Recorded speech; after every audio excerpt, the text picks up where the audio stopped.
Alladzi 'allama bil qalam, kemudian buat legasi yang sifatnya bisa bermanfaat lebih bagi generasi yang berikutnya.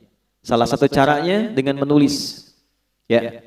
Yang belajar ini usahakan punya catatan. Dicatat itu lebih terikat ilmunya dibanding sekedar dihafalkan. Nanti yang tercatat, dirumuskan, diruntutkan, ke depan bisa jadi bacaan. Walaupun orangnya sudah tidak ada, meninggal misalnya, tapi kitabnya masih ada, maka disitulah kemudian namanya akan abadi. Keabadian itu yang memuliakan Allah. Imam Syafi'i nggak pernah kita lihat, ya kan? Nggak pernah, jumpa nggak pernah, masanya berbeda. Tapi karyanya sampai sekarang masih bisa kita akses dan dengan itu beliau dimuliakan keabadiannya. Karena itu orang-orang bijak mengatakan kalau Anda masih ingin eksis sampai dengan masa depan, maka wariskan ke masa depan itu tulisan-tulisan dari karya kita yang paling baik. Tidak ada yang terbaik kecuali menyampaikan pesan-pesan yang dimuliakan oleh Allah Subhanahu wa taala. Teman-teman juga begitu. Ya, yang di birokrasi, yang di kedudukan, yang di harta dan sebagainya. Ya, bukan sekedar kita jalani sebagai profesi. Kalau bisa jadikan legasi, bikin kebijakan.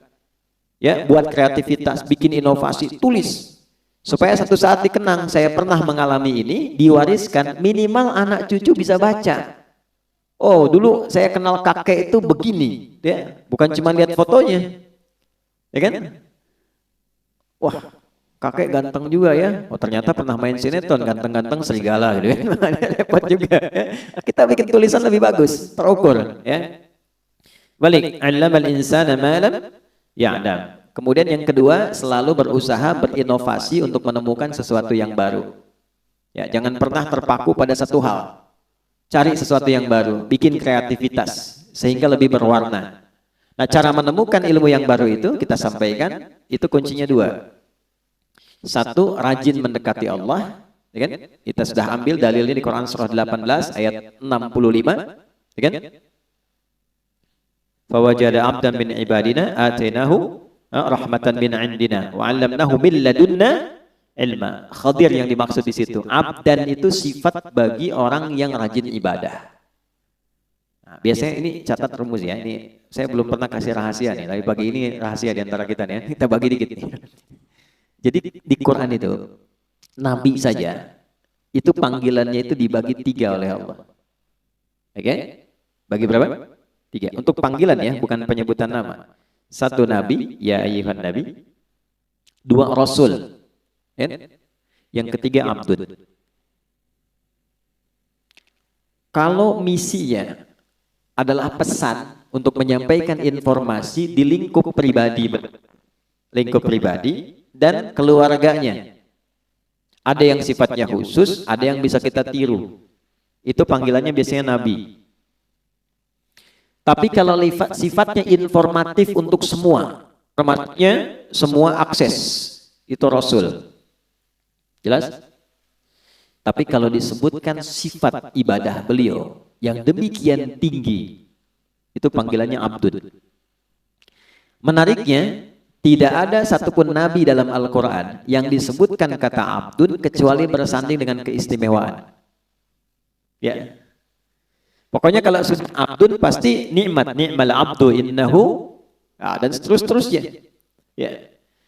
Nabi Muhammad itu saat diundang Isra dan Mi'raj, hal tertinggi yang belum pernah dialami para nabi dan rasul sebelumnya, itu panggilannya bukan rasul, bukan nabi, tapi Abdul. Subhanalladzi asra bi abdihi, bukan bi rasulihi, bukan bi nabihi. Jadi ternyata Allah naikkan derajat kita itu, ditambah itu saat kita menghamba. Makanya sering saya katakan, kalau kita rajin sujud menunduk, Allah pasti mengangkat. Tapi kalau orang banyak mengangkat, Allah pasti tundukkan itu. Ya, pasti ditundukkan dengan cara apapun. Nah, jadi termasuk rumus ilmu pengetahuan. Kalau ingin ditambah ilmunya, Allah kasih tambahan, maka naikkan status abdunnya. Dan di Quran, amalan seorang abdun itu selalu dibuka dengan iman. Iman dulu, baru amalan, baru jadi hamba. Contoh, sholat itu deklarasi keabdunan kita, penghambaan kita pada Allah. Deklarasi pertamanya dalam sholat. Karena itu kita katakan iyyaka na'budu wa iyyaka Karena ya Allah, kami sekarang menyembah sebagai abdun, kan? Dan kami mohon pertolongan darimu. Itu pertama kali kita katakan dalam sholat. Kalimat sholat itu dibuka dengan iman. Pertama kali di Quran.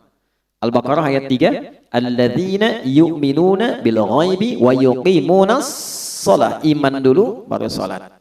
Nah, kalau sholat konsisten, imannya diisi bagus, itu persamaannya ilmu diberikan. Di mana ditemukannya?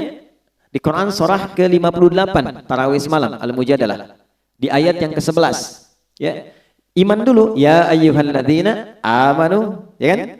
Perhatikan kalimatnya. Ya ayyuhalladzina amanu idza qila lakum tafassahu fil majalisi fafsahu yafsahillahu lakum. Wa idza qila lakum unshuzu syuzu yarfa'illahu alladzina, iman dulu, amanu minkum walladzina utul ilma darajat.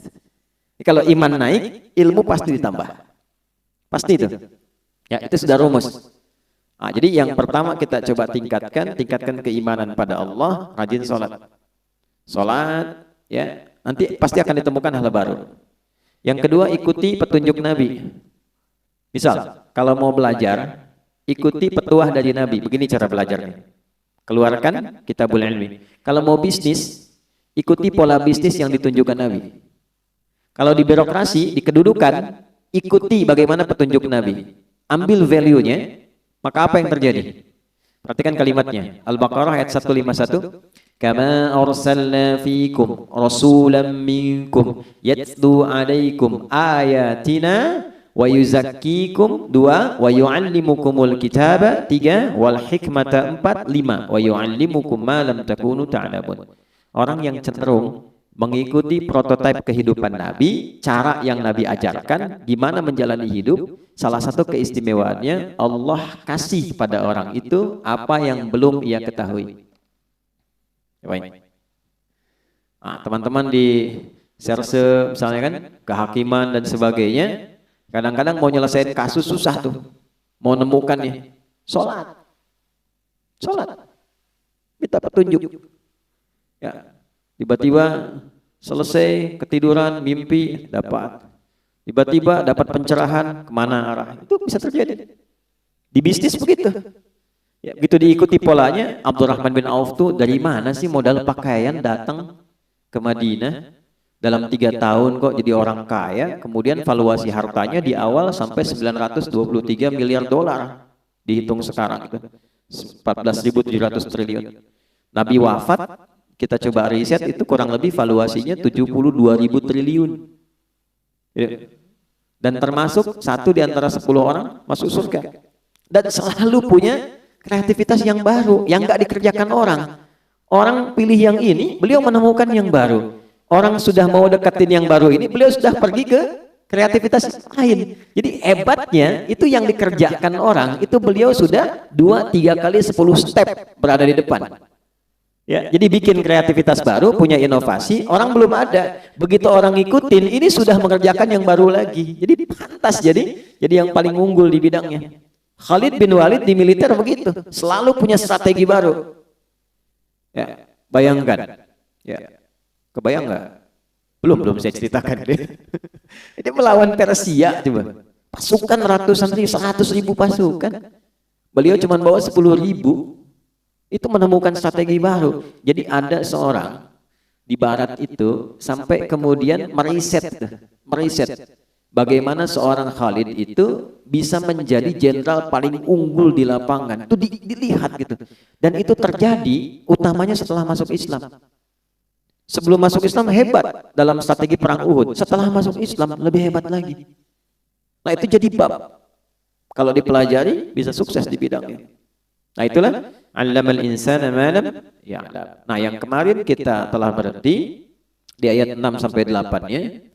Kalau sudah sukses jadi apapun. Nih, jadi ilmuwan, jadi ulama, kan? Pebisnis kaya, kedudukan jadi jabatan, jadi jenderal, macam-macam birokrasi, udah jabatan tinggi. Kalla, jangan pernah terjadi. Innal insana la yadgha. Jangan pernah terjadi munculnya potensi-potensi menyimpang bersikap berlebihan. Ar-ra'ahu istaghna, karena sudah merasa lebih dari sebelumnya. Karena pasti peningkatan sesuatu akan merubah karakter dan gaya hidup. Bab gaya kan sering saya ulang begitu, F1 sama dengan F2, dikonfirmasi di fisika. Metafisik itu dengan fisika dekat. Ya, orang kalau gayanya pelan, nggak kedengaran pukulannya. Tapi kalau kencang, bunyinya kencang. Ya, sama, harta kan sering saya katakan, kalau masih punya 10.000, masih bisa dibagi dua. Nah, makan yuk, gitu. Ayo, di mana? Warung Jackie Chan depan, ya bisa. Ya. Makan 10.000 tuh, berangkat sama Ihsan. Begitu nyampe sana, Ihsan bilang, aduh saya nggak bawa uang. Tenang, kita bagi dua nih, 10.000 bagi dua. Tapi ketika Mus'ab sudah punya 1 miliar, bisa nggak bagi dua sama Ihsan? Belum tentu, karena sudah berbeda, kualifikasi sudah lain, itu merubah. Jadi bawaan sudah beda, wibawa sudah lain, karakter sudah tidak sama. Normal, nggak apa-apa. Quran bilang nggak apa-apa. Yang dijaga itu jangan berlebihan. Gitu.